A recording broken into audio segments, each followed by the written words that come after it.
So about a month ago over on Instagram, HY Images, for a quick little plug, I got asked the question, if you could only use one of your cameras for the rest of 2025, which one would it be? Now, if you're new to the channel, I use the Sony A7C II and the Fujifilm X100VI. Some may say these are very similar, maybe almost too similar. But for me, I've created this really nice system where I'm incredibly lucky to have both, but they have very different places in my setup and different spots in my mindset when I'm going out to shoot photos. So if you're looking to pick up one of them, this video hopefully will provide you a little bit of insight into what kind of things I shoot with each of them and why I would choose one over the other. I think they are compared quite a lot because since I got asked that question, I have since been asked it several times again on some of my videos. So hence the reason I'm making this video, and I really hope you find it useful. If you do have any questions, please do drop them down below. But without further ado, I'm going to try not to ramble because it's a little bit of a rambly topic, but I've made some notes, so I'm going to try and stay on track, and let's get into this. Just as a little reference, I have shot with Sony since 2012 when I first really started taking up photography. So I have quite a wealth of experience with the Sony system. Therefore, I feel I'm far more well versed in it, and I obviously have that experience, and I definitely feel more confident with it. I only recently picked up the Fuji. I picked it up about 6 months ago, and I'm still very much in a learning process with it. The system is quite different to the Sony, so some of maybe the limitations that I experience with it are perhaps something I need to learn going forwards, but this is just where I'm at the moment. Now, let's start with the Fuji itself. As I said, a fairly new pickup for me. I absolutely love this camera. Now, yes, it's a massively hyped camera. Some may say overhyped, perhaps it is, but I have absolutely no regrets in buying it. For me, the one word I would say when I'm picking this up is my fun camera. It looks nice. It feels nice. I have it on display in my house all of the time. I have it out all the time, and there's something about it that makes me just want to pick it up. I love that retro look to it, yet you get some amazing sort of modern day results out of it. I've had so much fun playing around with the JPEGs and the Fuji recipes. It's really unlocked a lot of creativity for me in the past 6 months. I was in a little bit of a rut, and gear is not what it's about, but sometimes a little bit of new gear does give you that bit of inspiration, and this has given me maybe even more than I thought it would, and I really just love picking it up. So when would I pick it up? Well, this is my camera, my kind of daily camera. I take it most places with me. If I'm in doubt and I'm going on, I'm going out to lunch, I'm going out with family, friends, I'm going into London where I'm not on a specific photo shoot or something like that, I will take this camera because it looks nice, it feels nice.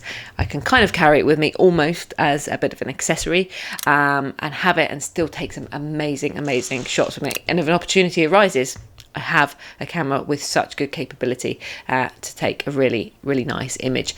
I love going out for a pedal with it on my bike. It's either in my backpack when I'm commuting on my bike, or I have it in a little pouch, or I even just strap it across my body sometimes when I'm going out on a nice sunny day, just for a really casual pedal to get some nice images.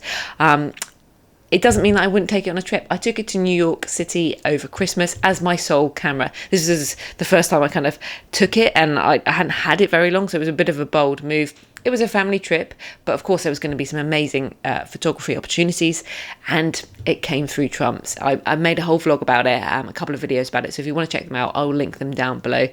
But thoroughly enjoyed using it, and it was a great camera to have with me. Almost a point and shoot style camera. I think that's a little sort of not doing it justice, to be honest with you.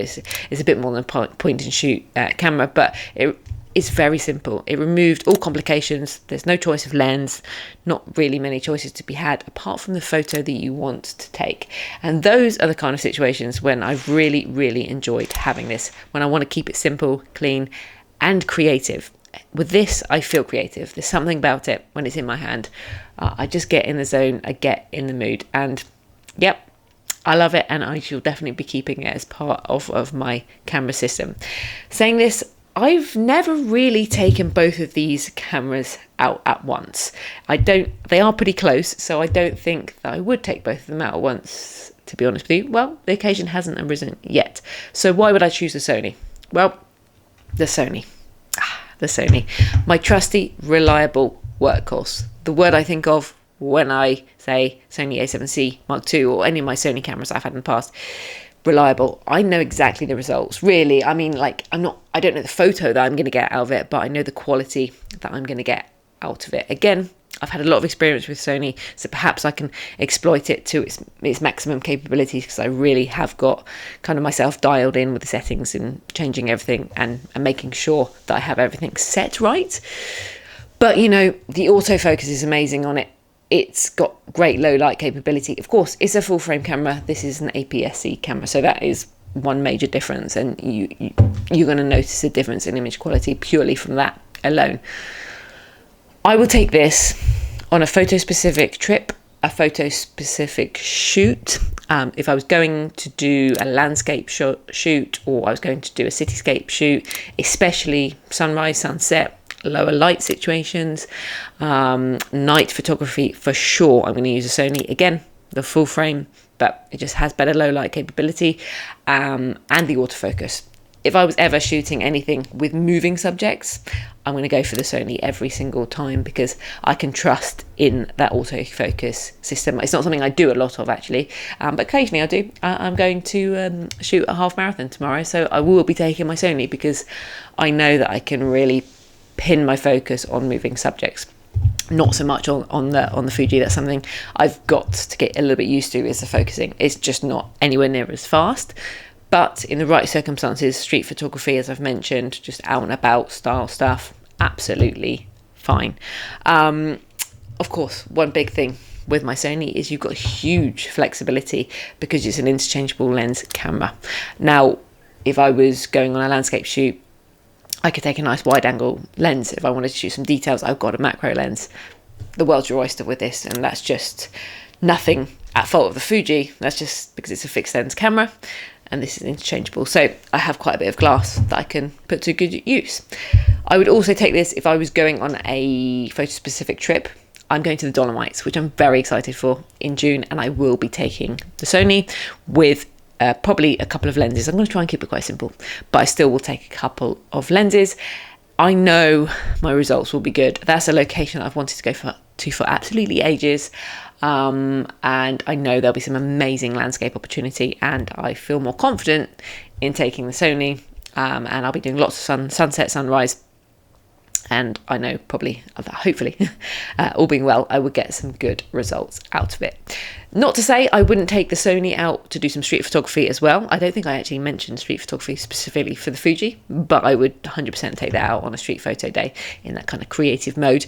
But sometimes I take my Sony as well. It depends. Sometimes it depends on my mindset. It depends who I'm with.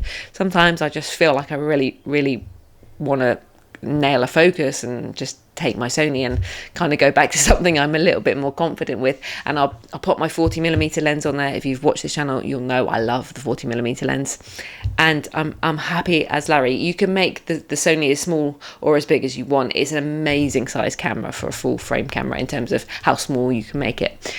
So both of them do have a bit of a crossover, but as you can see, I kind of have my mindset kind of fixed for both.